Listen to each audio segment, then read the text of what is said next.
And now, Mike's thoughts. Some more new alternate jerseys are making their rounds around the NFL. And the next person to follow suit are the Denver Broncos. Apparently, guys, white is the new black right now. Last year, it was all about the blackness. It was all about, hey, how dark, how black can we make our jerseys? Now, this year seems to be all white. How white can we make our jerseys? White helmets, white jersey, white socks, white shoes, white alternate everything at the end of the day. Now, there are some good-looking alternate white jerseys out there. I do like a little bit of Cleveland Browns alternate jersey. I do like the Colts black alternate jerseys. But these Denver Broncos white alternate helmets are the most ugliest thing I have seen in my whole entire life. They are even uglier than the baby that comes out and you have to like swallow your pride and say, oh, that baby's cute when that baby is butt ass ugly. It's got a butter face, it's all crinkled and the nose is all like, right. You guys know what I'm talking about. But these helmets are white with the old school D on the side with the Denver Bronco horse running through the D. It is not a good look. If you want to do the throwback alternate, damn it, do full throwback alternate with the Denver Broncos. They are the most classic, the most sexiest helmets out there. The D on the side just blows out like, damn, I want some of that D in my life. Hey, if you guys are not catching these puns, you are on the wrong freaking show, my guys. But these white D helmets are not very attractive. They are trying to boost their sales. They are trying to get their names in their mouth because, let's just be honest, less ride was a very, very bad thing last season. But Broncos country, less ride. Cue that intro. Are you ready for the best damn radio show on the planet? Man Hour Nation, rise up.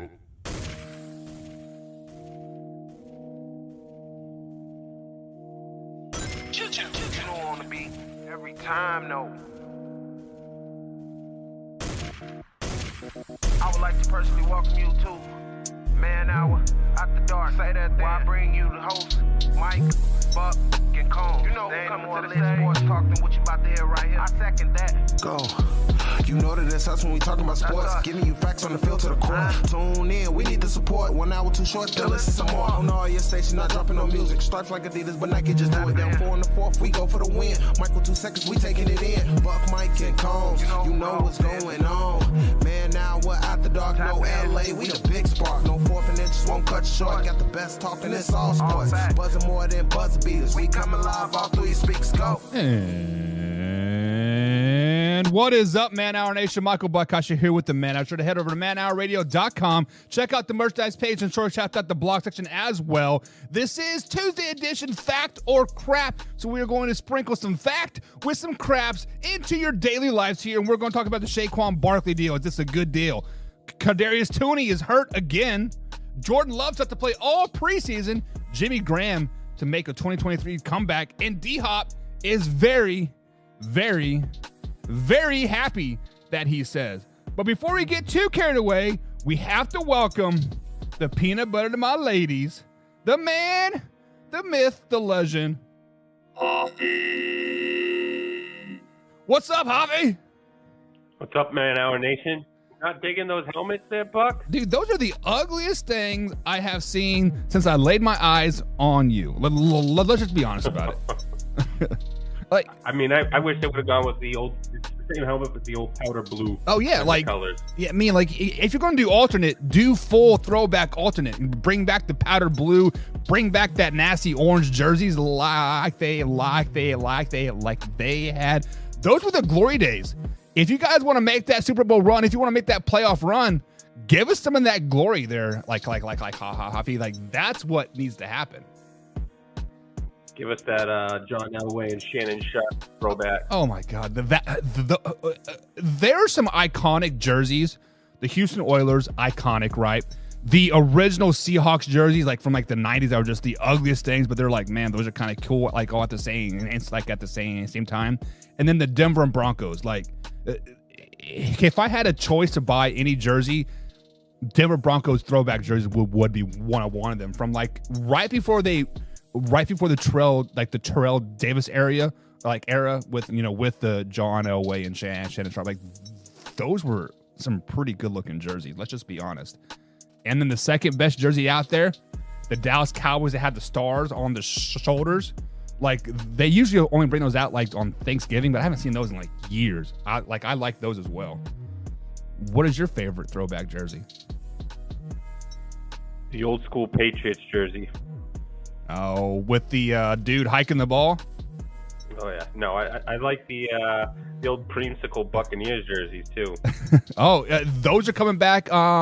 I think week 6 when the Bucks play the Browns or something like that. I think it is, but I think it's week 6, week 7 when they're bringing those back. Kind of excited about those as well. But we do have some people in the chat here. We have Tic Tac, like the Tic Tac you put in your mouth. I guess he gives some Eagles emojis. I don't know what that's all about, but Tic Tac, welcome to the chat here. And I'm not even going to try to pronounce this name. Can you pronounce this name? Kamumba. Number 1. Yeah. He says uglier than a baby. Ha ha ha. Hey, facts are facts. Have you guys not Hafi, you are a father. I am a father, and I've seen a lot of babies, and most babies are just butt ass ugly. Like let's just be honest. There are a few cute babies out there, but all in all, babies are freaking ugly, man. All of them are. Not everyone could be cute like us, but yeah, they look like smushed potatoes. Yeah, especially when they're like in the first month. Like, dude, you need to figure yourself out, man. Like, you need to fix all of this. Arthur Brown's in the chat. He says, "What's up, Man Hour Nation?" Arthur Brown, slow it down, baby. We're not talking about the Miami Dolphins today because they're back to the bottom, right, Huffy? Oh, that's where the Patriots are going to be. And he says, "Let's go Fins." Oh my God, guys, this is not me. In the Man Hour chat, that is 100% Huffy. He says, "Let's go Fins." Get out of that crap, man. We don't need a "Let's go Fins." Slow it down, baby. If you know, you know. But guys, it is Fact or Crap Tuesday here. So we've been sprinkling the old interwebs. We've been scurrying it, and we've been looking, and we got 5 topics that we're going to deem whether it is a fact or it is a crap. It is pretty cut and dry. Guys, play along in the chat because, this is a live interactive show. Me and Hafi see all of the comments that scroll through. And if we feel yours is fit to pop up on the screen, we'll do a little bit of this. We'll pop it up, and then we will, say how dumb it is or how smart it is. But it is what it is. Hafi, are you ready to get this show ready, man? Ready as I can be. I'm all coked out, ready to go. Oh, there you go. Yeah, sip it. I got some Coke as well. Hey, quick question. I know it has to be this be a 4, but I forgot. You are from the New England area, the East Coast, upper eastern part of the world. Is it Coke, pop, or soda? Coke. Everything's a Coke in New England. Everything is a Coke. Where I'm from, Hafi, it's soda pop. That word does not exist in my dictionary. It should. Soda pop. But guys, let's get the show started. Saquon Barkley. That's right. Saquon Barkley has signed a deal. Not a long-term deal. Not a lucrative deal. Saquon Barkley signs an $11 million deal, which is fully guaranteed with the $2 million sign-on bonus. If you guys do not remember, Saquon Barkley says he is not going to report to camp, not play for the New York Giants, and he's prepared to sit out the whole 2023 season if he doesn't get a long-term deal. So what does he do? He gets a $100,000 raise, a fully guaranteed $11 million. Hey, spoiler alert, the franchise tag is fully guaranteed at $10.9 million, but he signs a 1-year, $11 million deal. So, Hafi, we've been back and forth. We've been talking about this, and the running backs got together and they had a FaceTime call. They're like, how can we make our position better? How can we make it more valuable? How can we do a little bit of this, a little bit of that? And Saquon Barkley signs a $100,000 raise for a 1-year, fully guaranteed $11 million deal. So fact or crap, Saquon Barkley is one of the biggest liars in the NFL besides DHOP right now. Guys, When you say you are prepared to set out the 2023 NFL season, when you say you are ready to get a long-term deal, and you get a $100,000 raise, not a $100 million raise, not a $10 million raise, hell, not even a $1 million raise like Austin Eckler did, $100,000 raise to sign a 1-year fully guaranteed deal, and you are happy about it, you are this about it, you are that. Guys, Saquon Barkley is the biggest fraud out there. This is the dumbest move that any NFL running back can make because you are wanting to reset the market. You wanting to get that extra dollar bills, yo. You are wanting to get a little bit of this. You are wanting to get that.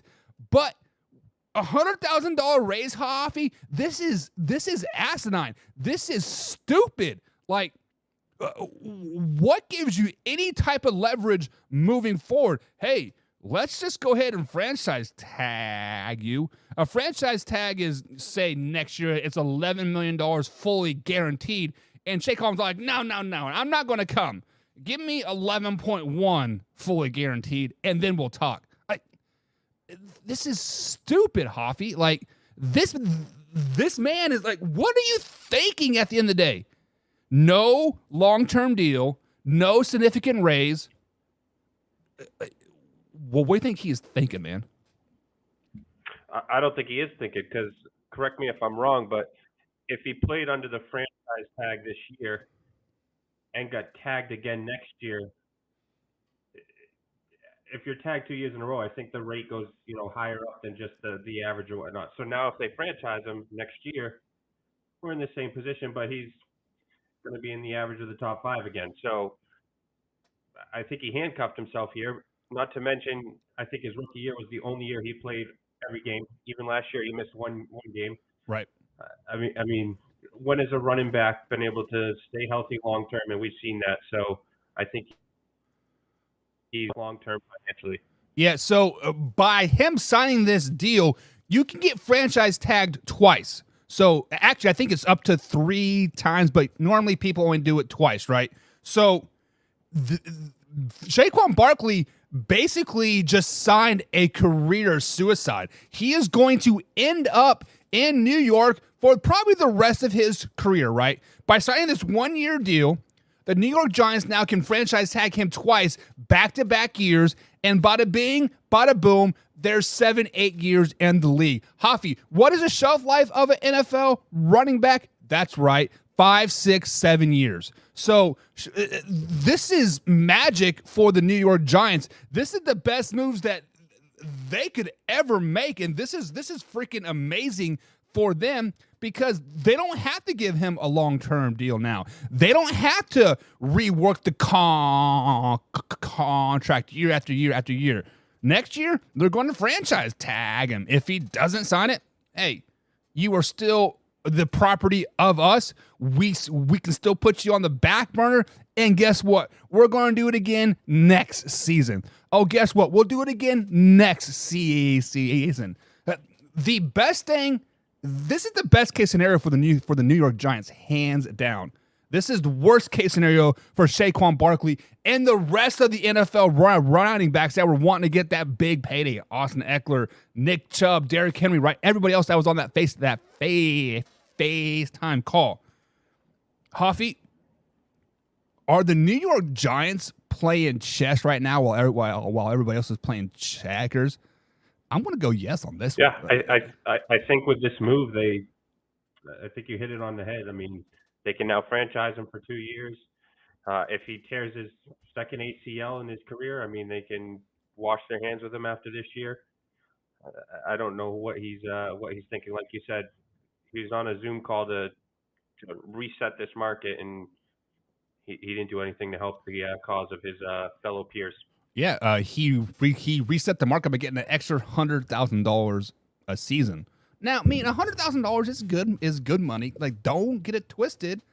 But is that life-changing money? No, it is not. Like, I mean, obviously the $11 million is, but 10.9 is an extra $10,000 a game. Yeah, I don't know. It isn't a needle mover for me whatsoever, and I'm just like, dude, come on. What is wrong with you? What is wrong with you? And speaking of what is wrong with you, Kadarius Toney is hurt again. My man, what is wrong with you? So Kadarius Toney underwent a knee cleanup procedure after tweaking his knees during warm-ups. That's right, not practice, not a game, but warm-ups a couple days ago with the Kansas City Chiefs. So fact or crap, Toney will be missed desperately for the Kansas City Chiefs. So, guys, Toney came to the Kansas City Chiefs mid-season last year. I think it was like week 9 or week 10 when he officially played his first game with the Kansas City Chiefs. He definitely did not, explode off the map by any means. Now, his first game, I think he did score a touchdown. He tiptoed that line and got into with the end zone, and he didn't do shit since then. Now, he did score a Super Bowl touchdown, which is great. You could say that was a game-winning touchdown since the Chiefs won by 3 or 4 points. I can't remember for sure. But factor crap, Toney will be missed if he is set to miss some games. Now, I'm going to go with crap on this. Not because Toney is not a good player. Not because we could definitely use his explosive abilities, right? Not because the Kansas City Chiefs desperately don't need a big play receiver.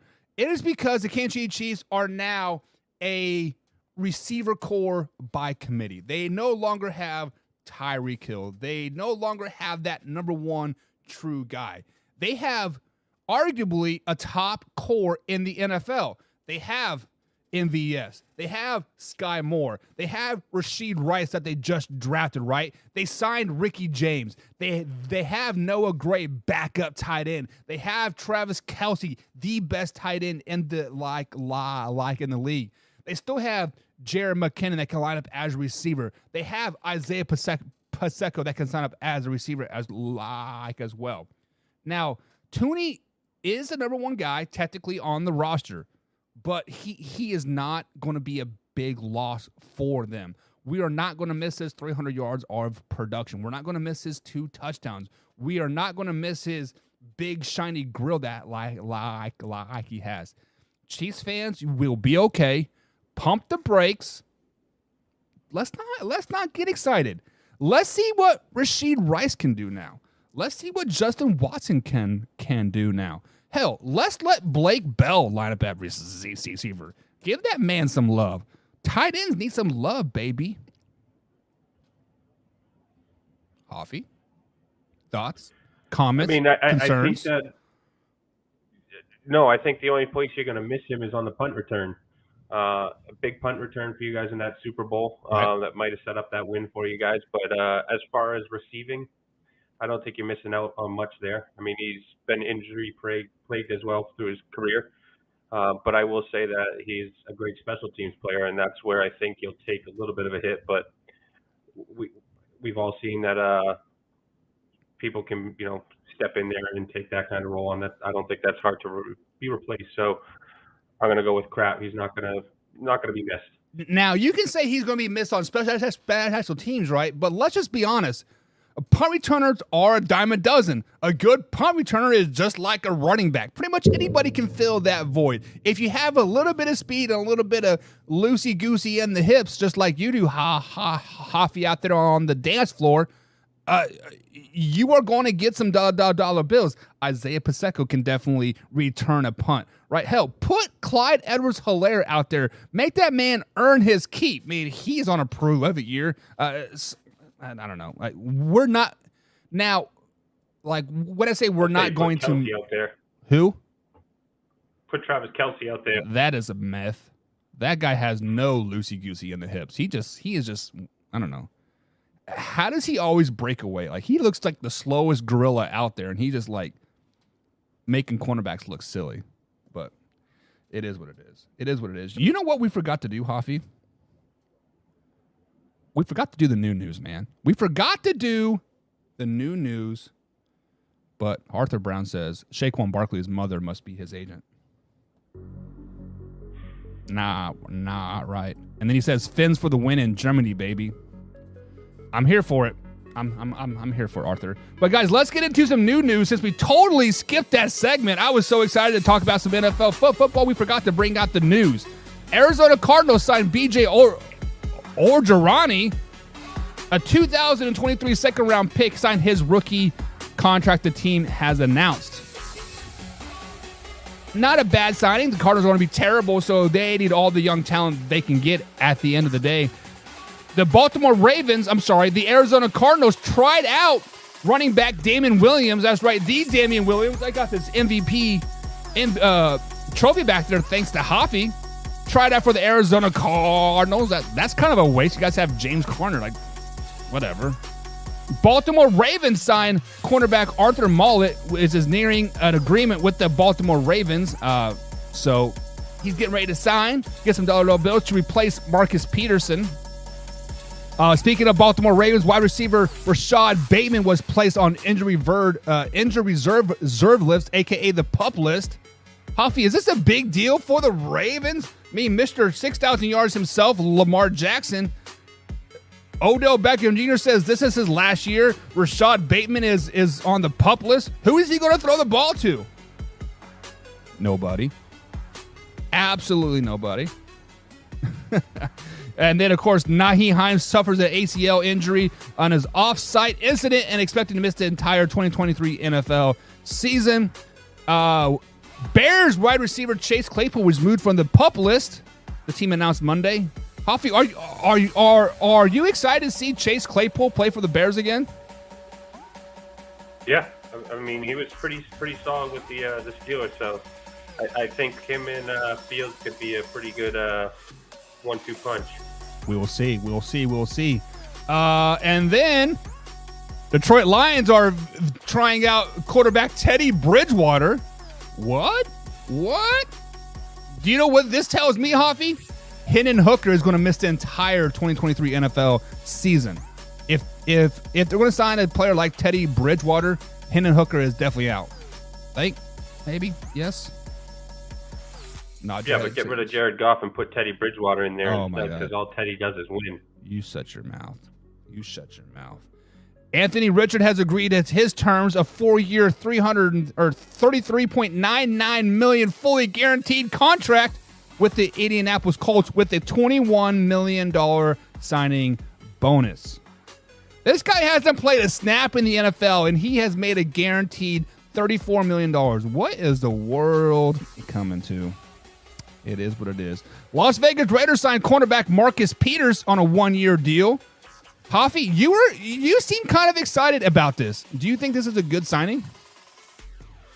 Yeah, he's been nothing but a nightmare for my Patriots. Glad he's on the West Coast. We won't have to see him as much, but I do think this is a good pickup for the Raiders if he can regain some of that mojo that he had these past few years. It was a good pickup 3 years ago. Now he is just dust on the bottle. Running back Josh Jacobs for the Las Vegas Raiders will not report to camp as he wants a long-term deal as well. Does this long-term deal entail $11 million one-year deal as well? Probably, since that's the going rate now, right?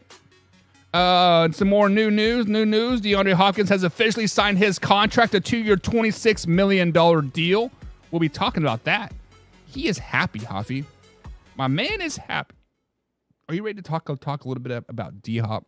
Because that man is happy, Hoffy. That man is happy. I'm still heartbroken that he chose the fucking Titans over the Patriots. That's stupid. But he does not clearly want to win. DeAndre Hopkins has officially signed his 2-year, $26 million deal with the Tennessee Titans. And he has come out and says he is very, very happy with the team, with the Titans, I should say. He likes him because they are worried about his off the field production and on the field production as well. And he said, quote, "People are writing us off, us as in the Titans." So guys, fact or crap, the Tennessee Titans are getting wrote off by the general public. The Tennessee Titans are not going to do well in the general eyes of the public. And guys, this is 100% fact. Like I've said it once and I'll say it again. The D-Hop trade does not move my needle. The D-Hop trade does not get me excited. Yes, the Tennessee Titans did start the season off 7-3 last season. And then you can say they were riddled with injuries, yada, yada, yada, and lost 7 games in a row, ultimately missing the playoffs. All they had to do was win one more game in the last 7 to make the playoffs, and they couldn't do it. Now, to say that they were riddled with injuries, that is not a lie. That is a truth. But give me one NFL team that has not had to deal with injuries during late season runs, during mid-season runs, right? Is that an excuse? That is not an excuse. It is always the next man up. It is always about who can step up and build a team, right? The collapse of the Tennessee Titans last year shows the lack ability of their coaching staff, shows the lack of the ability of the GM to build a depthful team, right? Backups and third stringers, practice squad, players. Their collapse last season shows just that they are not a very good team. People have come out and said, Hoffy, that Mike Vrabel is the best coach in the AFC. A little bit of clearly he is not. If he cannot snap a 7-game losing streak. Now, it is hard to win in the NFL. I will give you that, Hoffy. But it is even harder to lose 7 games in a row. Like, seriously, 7 games in a row that you lost after starting the season 7-3. You can't beat one of those teams. Like, one of those teams are giving you an A+ every time. Like, get out here with that crap. But D-Hop might be happy. Might think that the people are writing the Tennessee Titans off. But we're writing the Tennessee Titans off for a reason. Look at the receiver core. Hopkins and Burks. Who else do they got? Give me one receiver, Tennessee Titans fans. Give me one receiver besides Treylon Burks and DeAndre Hopkins on your team. I'll wait. Hoffy, I'm still waiting. We're going to be here for a long time in that case. I got plans tonight. But, to discuss the injury history, I mean, Ryan Tannehill's put up some stats the past couple of years. I still am not sold on him. He was injured last year. They couldn't win, but, I mean, you know who was injured, way back in the day? Tom Brady for a whole year. Right. And Bill Belichick still went 11-5 with that, Matt Castle. I think you know about him. I think he you guys might still be paying him. Don't. I thought we were friends. I had to. Sorry. It's all good. Dumbest signing ever. Like, talk about dumb signings. Let me ask you this. Who is a worse signing? Matt Flynn to the Seahawks or Matt Castle to the Kansas City Chiefs? Well, wasn't Matt Castle technically a sign and trade?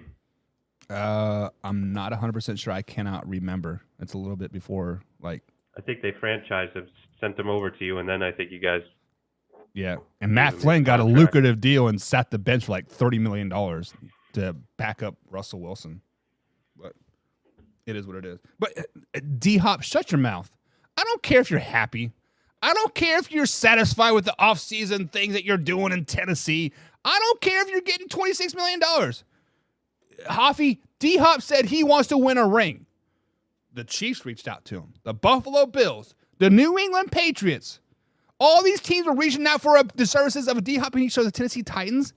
Out of those 4 teams that I listed, the Chiefs, the Patriots, the Buffalo Bills, and the Tennessee Titans, you, John Hoffman, the Wall of Hoffy, right there. If you want to win a Super Bowl ring, who are you signing with?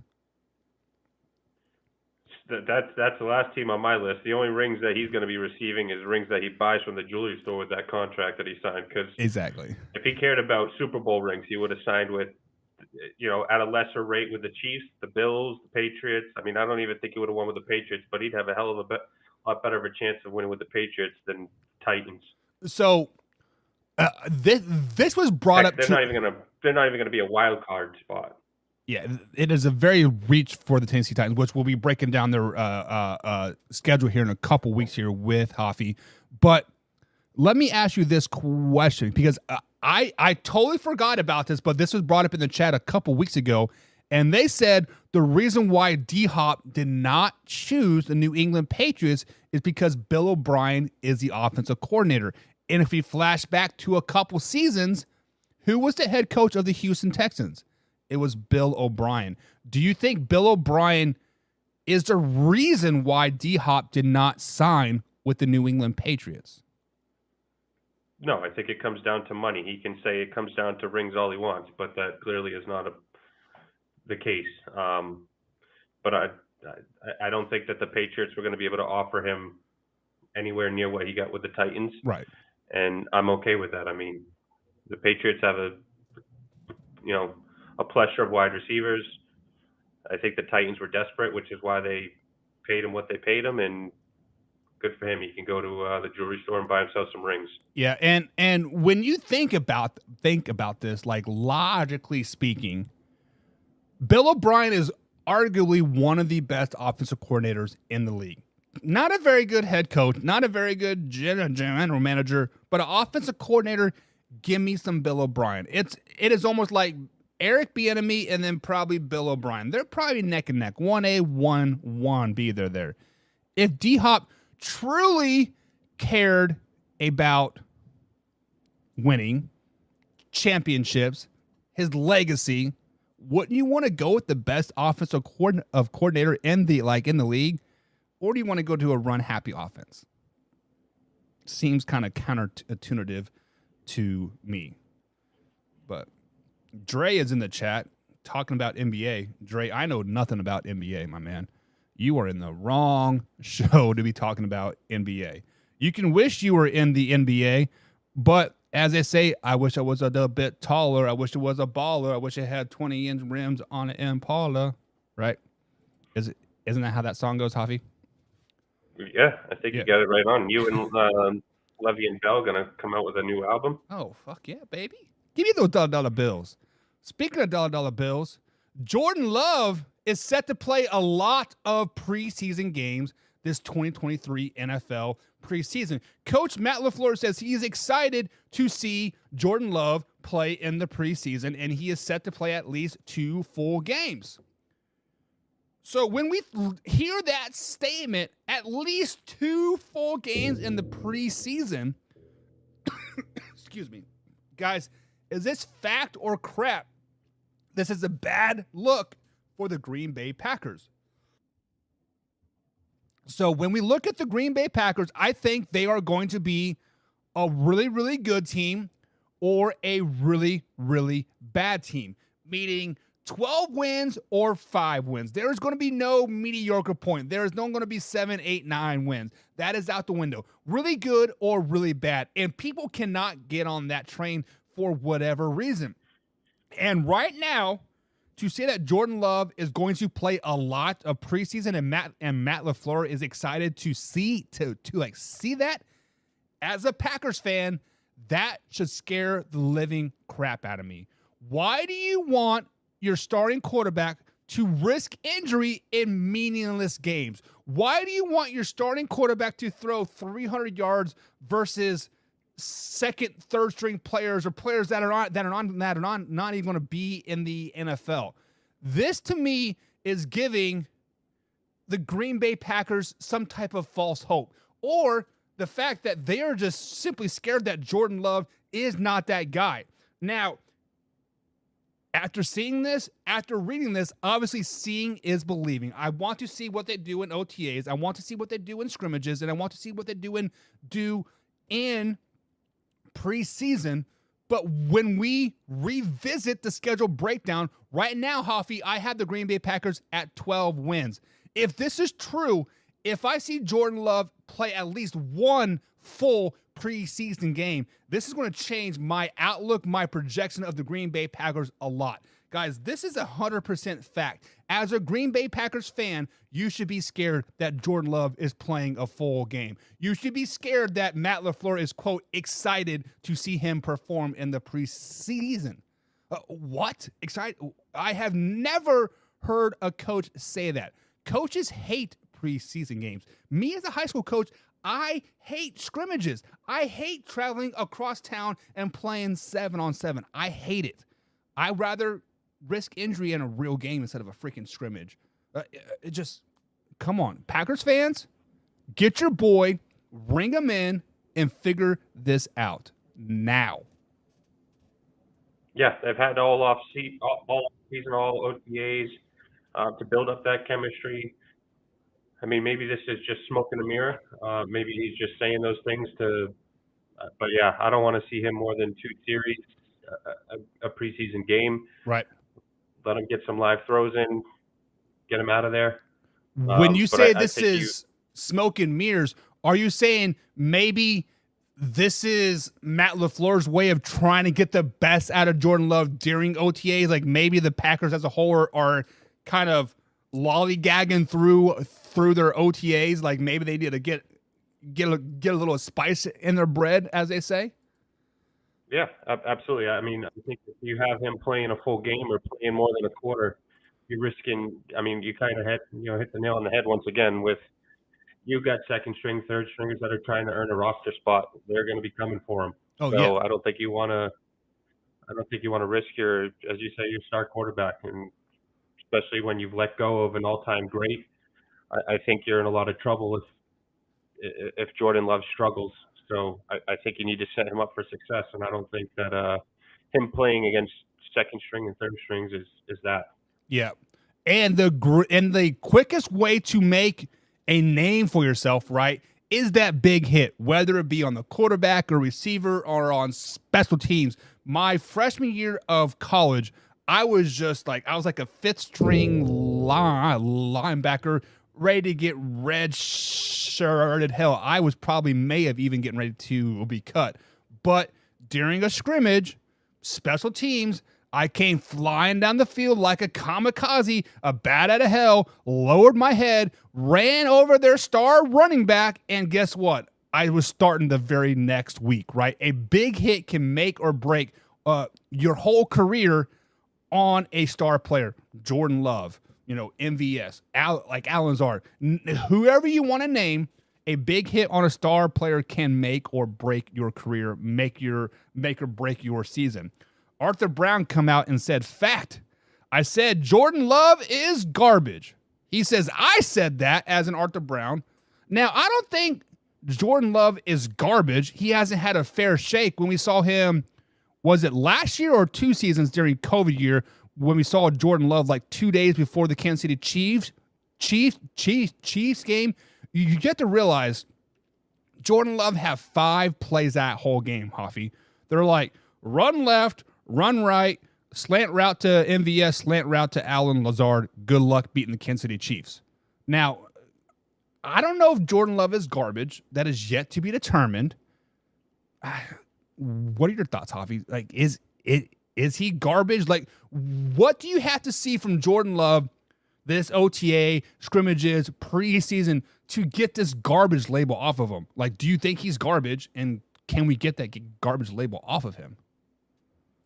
I'm not putting garbage label on him. I mean, I recall watching that Eagles-Packers game and being excited for a good game.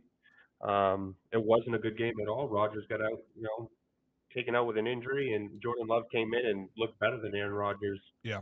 And we started talking about Aaron Rodgers potentially being benched for Jordan Love. So I think if you're talking about benching a future Hall of Famer and one of the, in a conversation for GOAT, I don't think that's at all warranted for a garbage label. I think he's going to be a stud, and I think he'll be one of the top quarterbacks, next year or so. Right. With these young guys right up there with Mahomes, right up there with Allen. Whoa. And some might even say with Lamar Jackson, depending on who's discussing this. It's clearly not us discussing Lamar Jackson. Get out of here with that crap. But like I said, a select few. One thing you guys have to realize is that Jordan Love has been in the year for 4 years, right? This is the same stigmatism that Aaron Rodgers had when Brett Favre was out. Oh, can he really fulfill this, like these shoes? Can he do this? Can he do that? Yes, I do know sitting the bench, Hoffy, is not playing the actual games. But seeing the game, being a part of the game, hearing the sounds, preparing for a game, doing this and doing that is almost just as good as being in the game. Keyword there is almost as being as good, right? You also have to realize that Aaron Rodgers has never been to OTAs for the Green Bay Packers the whole Jordan Love career, right?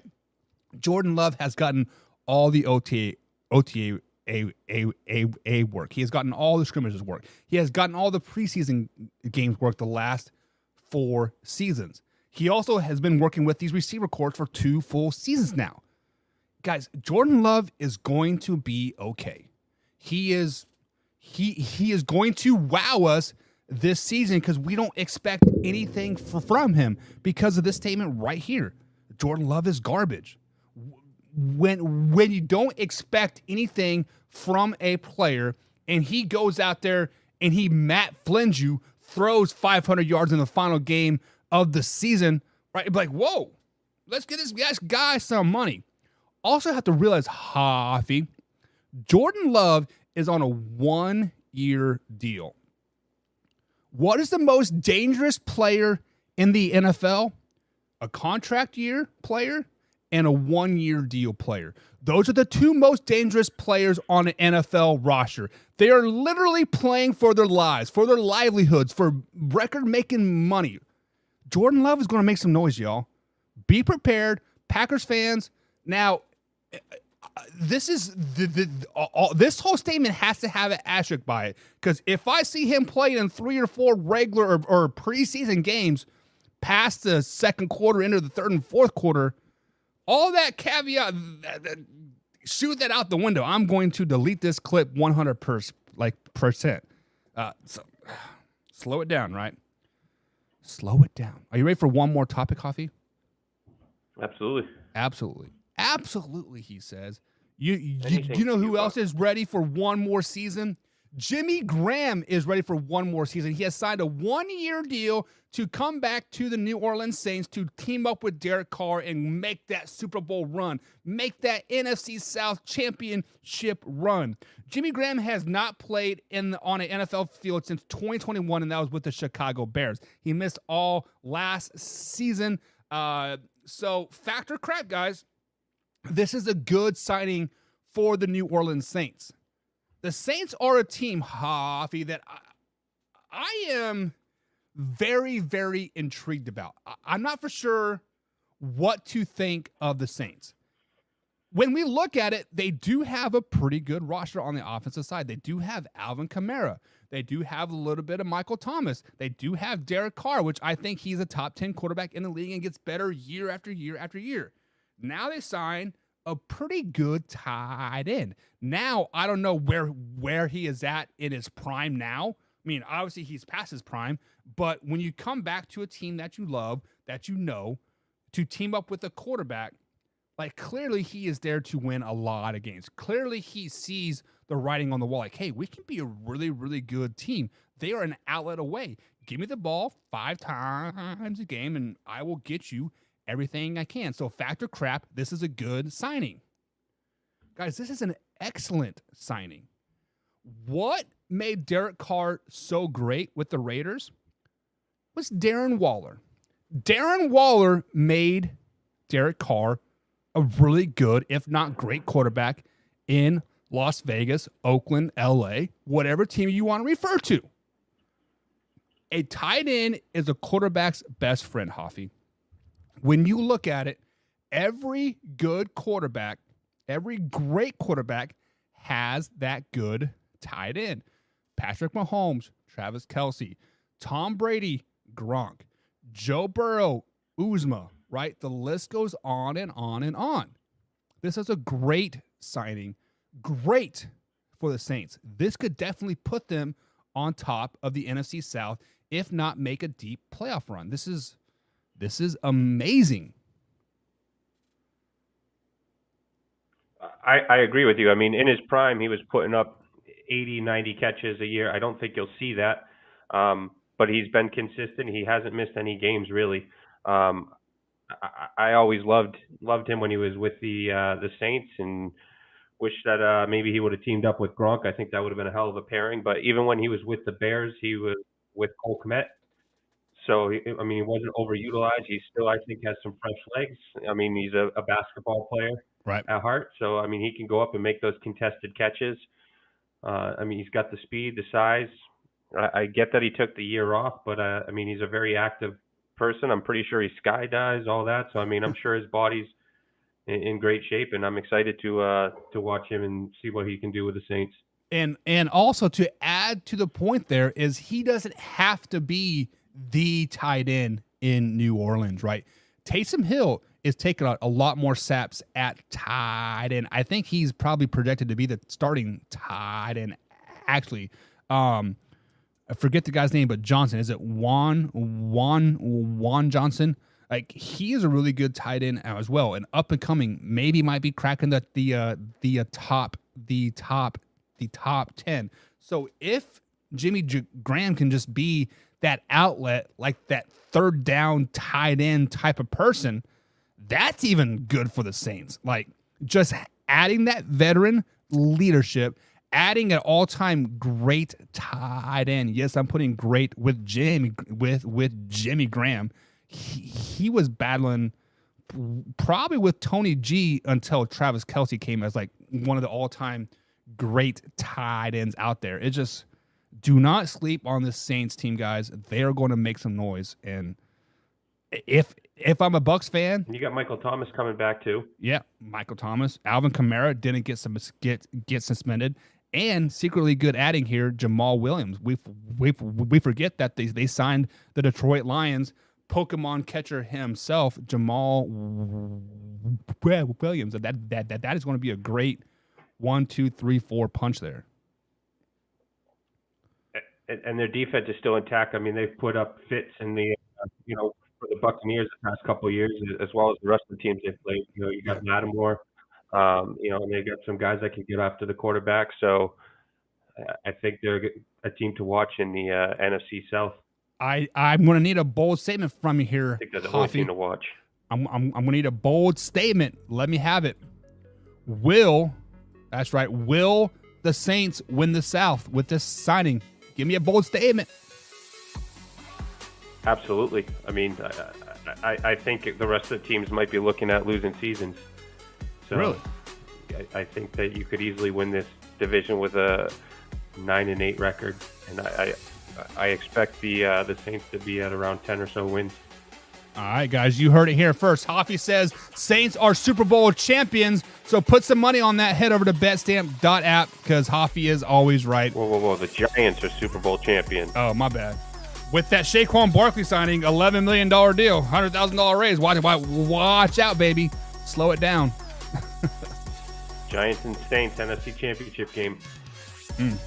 Okay. This guy's drunk. But, guys, we do got some news to spread to you before we end the show here. Man Hour will be changing to 10 a.m. East Coast time next Monday. That's right, July 31st, 10 a.m. East Coast time, 2 hours. Hour number 2 with my man Hoffy. It is going to be fun. It's going to be magic. But, Hoffy, any closing thoughts before we head out? Nope. Nope. I guess I'm not doing the boob show today. Maybe tomorrow. The what? The boob? Oh, yeah. That's on the after hours. Man Hour Nation. Okay. I'm ready.